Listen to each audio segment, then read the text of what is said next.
자, 드디어 9월 모의평가 결과가 나왔습니다.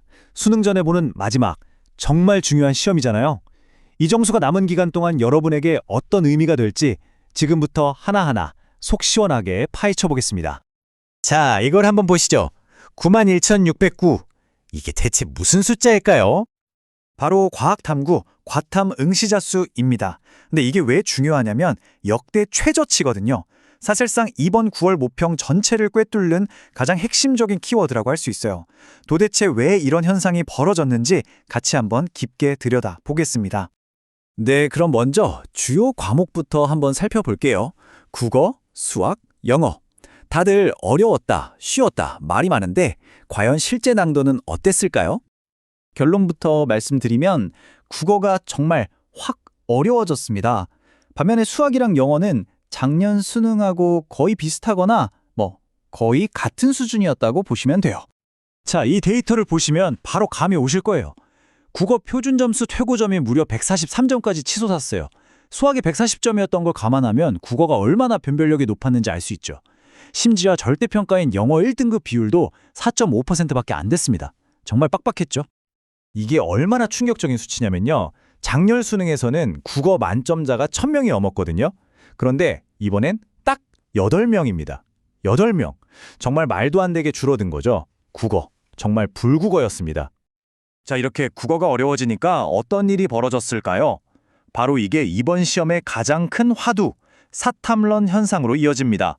그러니까 수험생들이 선택하는 탐구 과목에 말 그대로 지각 변동이 일어난 겁니다. 요즘 사탐런이라는 말 진짜 많이 쓰이죠. 이게 뭐냐면 원래대로라면 이과, 그러니까 과학탐구를 봐야 할 학생들이 안 되겠다 하고 사회탐구로 런, 즉 도망치듯 넘어가는 현상을 말하는 신조어입니다. 근데 이게 어느 정도냐면 이 그래프를 한번 보세요. 사회탐구 선택자가 무려 58.7%예요. 거의 60%에 육박하죠.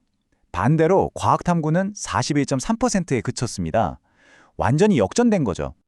그래서 저희가 맨 처음에 봤던 그 숫자 91,609명이 바로 이겁니다. 과학탐구 응시자 수가 사상 처음으로 10만 명 밑으로 떨어진 거예요. 이건 그냥 좀 줄었네 수준이 아니라 입시 판도가 바뀌고 있다는 아주 강력한 신호입니다. 아니, 그래서 그게 뭐 어쨌다는 거냐고요? 이게 왜 중요하냐면 끝까지 과학 탐구를 포기하지 않고 공부하는 학생들에게는 정말 엄청난 위기가 닥쳤기 때문입니다. 자, 이 숫자는 또 뭘까요? 마이너스 1700. 이게 바로 상위권 학생들이 빠져나가면서 화학 I, 딱 이 한 과목에서만 1등급을 받을 수 있는 자리가 무려 1700개나 줄어들 거라는 예상치입니다. 정말 엄청나죠? 생각해보세요. 잘하는 친구들이 다 빠져나가니까 남아있는 학생들끼리의 경쟁은 더 치열해지는 거예요. 그러다 보니 1등급 컷이 물리랑 화학은 47점, 생명과학도 44점. 이건 거의 틀리면 안 된다는 얘기잖아요. 하나만 틀려도 바로 2등급으로 떨어질 수 있다는 뜻입니다.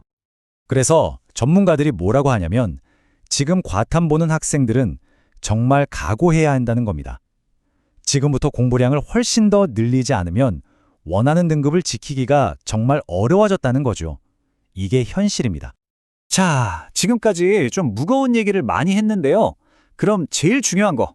그래서 이제 우린 뭘 해야 되나? 이 질문에 대한 답을 찾아봐야겠죠.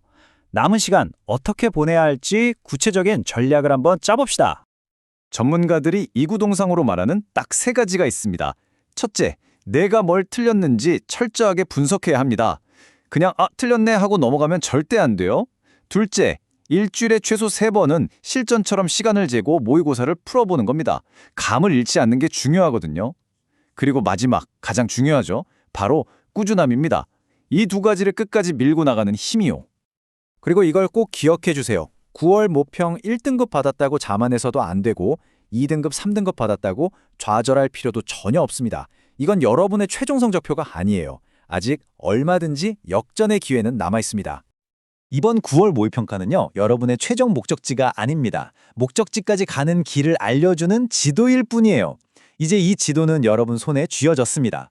남은 기간, 이 지도를 보고 여러분의 성공을 향한 경로를 어떻게 다시 그려나가시겠습니까?